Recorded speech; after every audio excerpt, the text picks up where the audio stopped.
Tell me, how did you get into presenting? How did it all start? Well, I was on a dating show.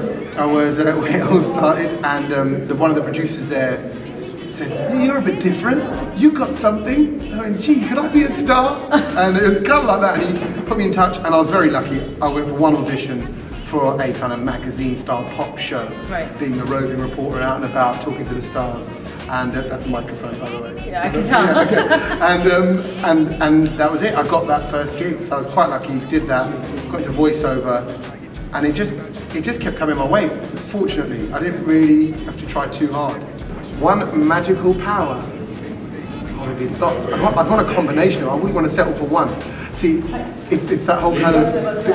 People always say that. You always say, if you had one wish, what would you wish for? You know, I'd wish for 5 more wishes. Like, I won't do that on you. What I will say, okay, one magical power. I'd probably go for being able to see the future. I know it's been a bit of a spoil sport actually. Is that a bit boring?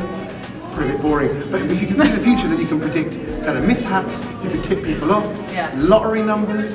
Think about that. It's really rich.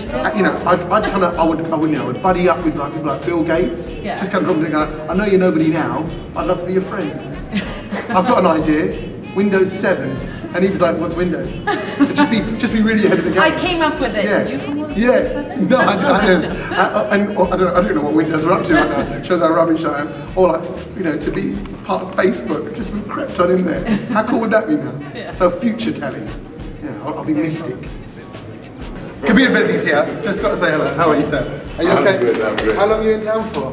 Leaving in a couple of days, just meeting some people. But you're having a great time with the great time. We're done now. We're wrapping it up. So we're nearly out as well. When are you in the UK? Hi, nice to meet you. Julie. Nice to meet you. Good. You look too tired to work. Let's worry about that later on. Thank you, guys. Thank you.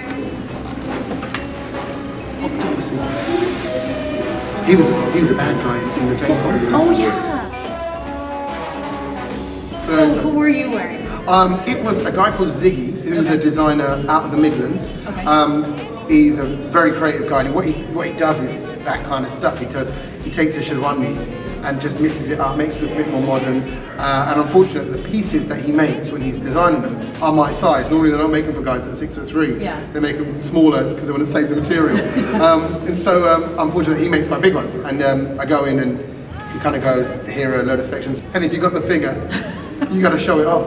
And you have the figure. But you know what I mean? It's just nice to kind of, oh, actually, it just fits me right. So yeah. he's a nice guy to work with.